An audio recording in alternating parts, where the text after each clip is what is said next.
तो स्वागत, आप देखें न्यूज 11 भारत 11 स्पेशल उसमें। और अब बात एक बेटी की करते हैं, उस बेटी की जिसे घर की लक्ष्मी हम मानते हैं। हम मानते हैं आज के जमाने में कि बेटा बेटी बराबर है। हम मानते हैं कि जो नारी है वो पूजने की चीज है। बावजूद हमारे ही बीच में कुछ ऐसे लोग भी होते हैं जिनके लिए चीजें जो है ये मायने नहीं रखती है। न संस्कार मायने रखता है, न संस्कृति मायने रखती है। बस उन्हें अपने कुत्सित जो मानसिकता है, जो गिरवी मानसिकता है, सिर्फ वो उसी के गुलाम बने रह जाते हैं। उन्हें मतलब ही नहीं होता है। और उसी वजह से एक 8वीं क्लास में पढ़ने वाली बच्ची मां बन गई है अपने एक रिश्तेदार के कुकर्मों की वजह से। मामला गुमला से जुड़ा हुआ है। गुमला में एक नाबालिग छात्रा मां बन गई। सदर अस्पताल में उसने एक बच्चे को जन्म दिया। आरोप है कि रिश्ते के चाचा ने धमकी देकर उसके साथ जबरन संबंध बनाए थे, लेकिन नाबालिग ने डर से घर वालों को इसकी जानकारी नहीं दी थी। जानकारी तब मिली कि ऐसा कुछ हुआ है जब पेट दर्द की शिकायत पर वो अस्पताल पहुंची और एक बच्चे को जन्म दिया। नाबालिग छात्रा बनी मां, सदर अस्पताल में बच्चे को दिया जन्म। रिश्तेदार ने ही जबरन बनाया था संबंध। गुमला में 8वीं क्लास की एक छात्रा ने बच्चे को जन्म दिया है। पेट दर्द की शिकायत पर छात्रा को गुमला सदर अस्पताल में भर्ती कराया गया था, लेकिन जांच में उसके गर्भवती होने का पता चला और करीब 1 घंटे बाद उसने एक बच्चे को जन्म दिया। कंप्लेन था, पेट दर्द का शिकायत के लेकर आई थी, लेकिन जब जांच किया गया तो ये उसके गर्भवती होने के बाद पता चली और 1 घंटे बाद 8 बजे उसने एक स्वस्थ बच्चे को जन्म दिया। इसका वजन 2 kg है, लेकिन चूंकि माँ का उम्र कम है इसलिए हमने बच्चे को ऑब्जर्वेशन का ICU में रखा है। CWC और पुलिस की टीम आई थी और वो लोग अपना आगे की कार्रवाई करे, मामले की जाँच कर रही थी। 8वीं क्लास की नाबालिग छात्रा ने बच्चे को दिया जन्म। गुमला सदर अस्पताल में बच्चे को दिया जन्म। सदर अस्पताल में भर्ती जच्चा बच्चा दोनों स्वस्थ। पेट दर्द की शिकायत को लेकर पहुंची थी अस्पताल। जांच के दौरान गर्भवती होने का चला पता। रिश्ते के चाचा ने ही जबरन बनाया था संबंध। डर के कारण छात्रा ने परिजनों को नहीं दी थी जानकारी।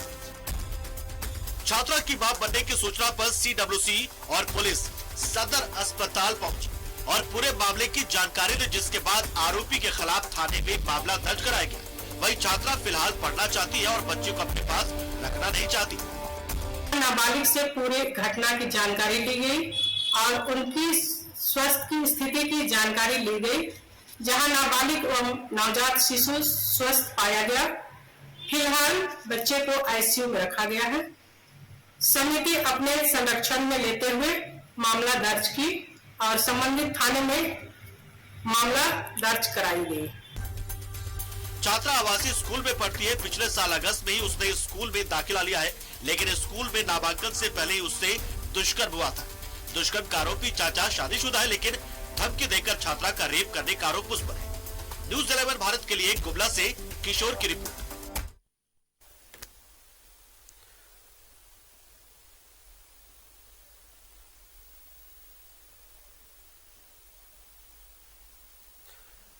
तो चाहे वेद पुराण हो जाए या फिर आज की राजनीति हो जाए, बार बार हम यही कहते हैं कि नारी का सम्मान आप करें।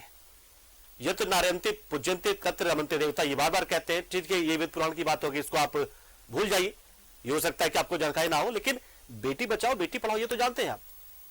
मुनिया बेटी को पढ़ाने भेजना ये तो जानते हैं आप। और बच्चों को जब संस्कार आप देते हैं तो वही संस्कार आगे पीढ़ी दर पीढ़ी हस्तांतरित होते चले जाते हैं। ये तमाम बातें आप जानते हैं। जब आपसे बात करने में पहुंचेंगे तो शायद आप यही करें, लेकिन वही आप लोगों में से कोई एक ऐसा भी करता है कि उसके लिए संस्कृति, सभ्यता, संस्कार मायने नहीं रखता है, रिश्ता मायने नहीं रखता है। रिश्तों को कलंकित करना तो छोड़िए, वो रिश्तों को ऐसा कलंकित कर देता है कि घृणा होती है सोचते हुए कि क्या वाकई में किसी भी एक अनजान के आसपास अपनी बेटी को, अपनी बच्ची को, अपनी बहन को छोड़ना इतना खतरनाक हो सकता है कि जानकारी तब मिले जब पेट दर्द की शिकायत के बाद वो बच्ची पहुंचे अस्पताल और बच्चे को जन्म तब पता चले कि उसके साथ दुष्कर्म हुआ था। ऐसे लोग हमारे बीच में है। यही हुआ गुमला में। सहयोगी सत्यव्रत किरण हमारे साथ जुड़ रहे हैं इस खबर पर पूरी जानकारी देने के लिए। देखिए सत्यव्रत, वाकई में बहुत ही अजीब सी बात है कि मतलब हमारे बीच में ऐसे लोग मौजूद होते हैं और डरा कर धमका कर चीजों को ऐसे पर्दे के पीछे रखते हैं जैसे उनका पाप कभी बाहर आएगा ही नहीं, और अपने जो घृणित सोच है, जो गिरी मानसिकता है, वो अपना वो फुलफिल किए चलते रहेंगे, लेकिन कहीं ना कहीं उनका पाप सामने आ ही जाता, पाप का घड़ा भर ही जाता कभी ना कभी। तो देखिए, बिल्कुल सही कहा पंकज आपने कि गुमला में जिस तरह की घटना हुई है एक बड़ा सवाल खड़ा करता है, और शायद इस सवाल का जवाब सभ्य समाज को देना होगा कि हम जिस समाज में बच्चियों की पूजा करते हैं, मां देवी का रूप मानते हैं, उसके साथ वो भी परिवार के ही सदस्य जो कि रिश्ते में चाचा लगता है, वो घिनौनी हरकत करता है। तो सवाल यही है समाज में कि आखिर आप अपने घर की बच्चियों को, बहन बेटियों को बाहर के लोगों से तो सुरक्षित कर सकते हैं, लेकिन अगर कोई दानव, कोई शैतान, कोई दुष्कर्मी अगर परिवार का ही सदस्य हो तो आखिर ये बच्चियां जाए तो कहां जाए। जिस तरह की घटना गुमला में देखने को मिली है, एक तरफ रिश्ते को शर्मसार किया गया, 8 क्लास में पढ़ने वाली एक बच्ची जिसे बिन ब्याही मां बना दिया गया, वो भी जो आरोप लगा है वो परिवार के एक सदस्य यानी कि बच्ची के चाचे पर। मानसिकता क्या रही होगी उस चाचे की जब वो अपनी मासूम बच्ची के साथ दुष्कर्म कर रहा होगा।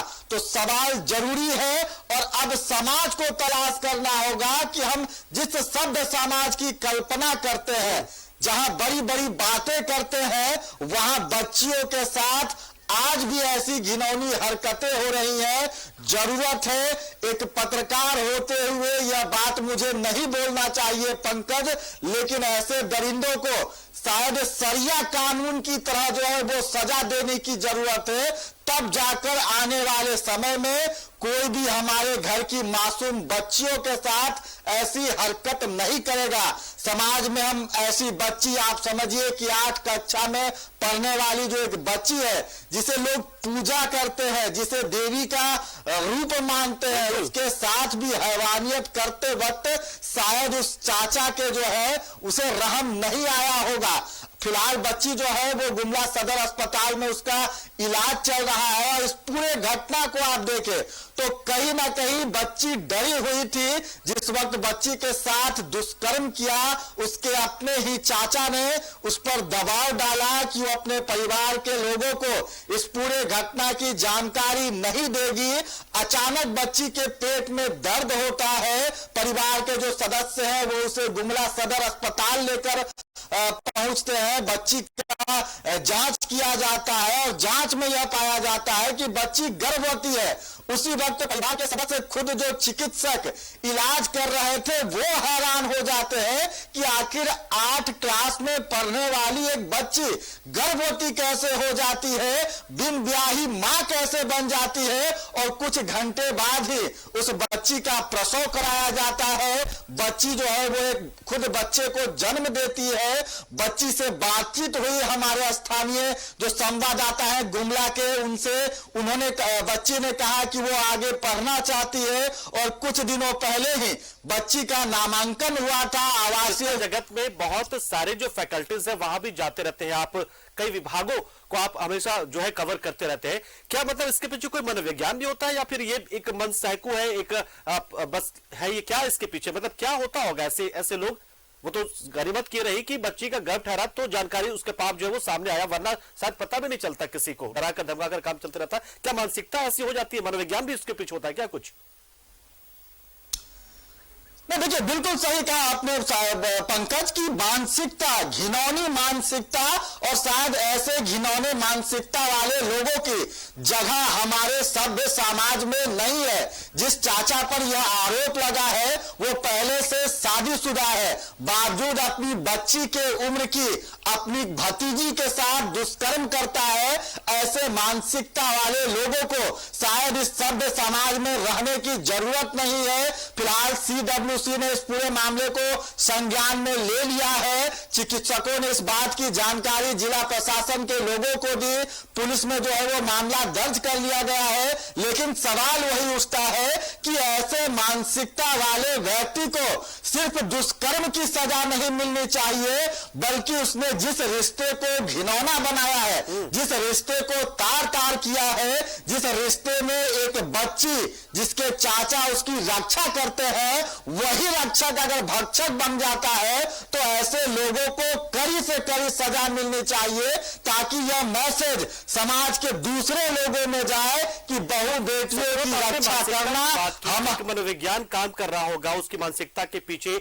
चलिए ये बच्ची को उसने शिकार बनाया और जब गर्भ ठहरा तब जाकर मामला सामने आया। हो सकता है ये शख्स जो है जो आरोपी है वो और भी बच्चों को अपना निशाना बना रहा हो और बच्चों को डरा कर धमका कर वो एडवेंचर भी ले रहा हो कहीं ना कहीं, क्योंकि एडवेंचर भी लोग कहते हैं कि एडवेंचर भी लेते हैं बहुत सारे ऐसे लोग होते हैं।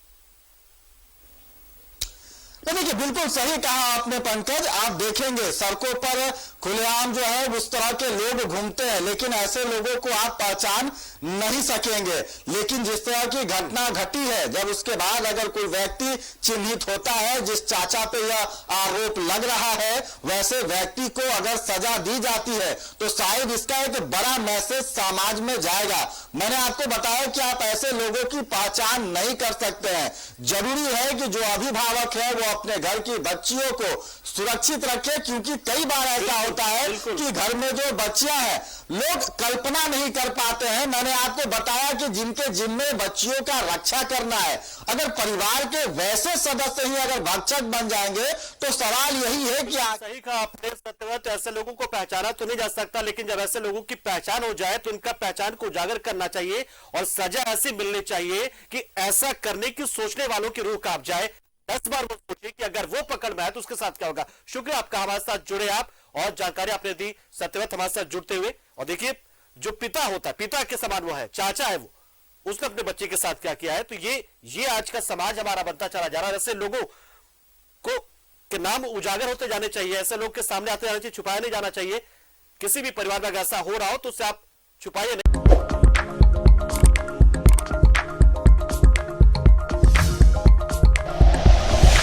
Like and share videos, subscribe करें हमारा चैनल और प्रेस करें बेल आइकॉन। न्यूज़ 11 भारत, सच है तो दिखेगा।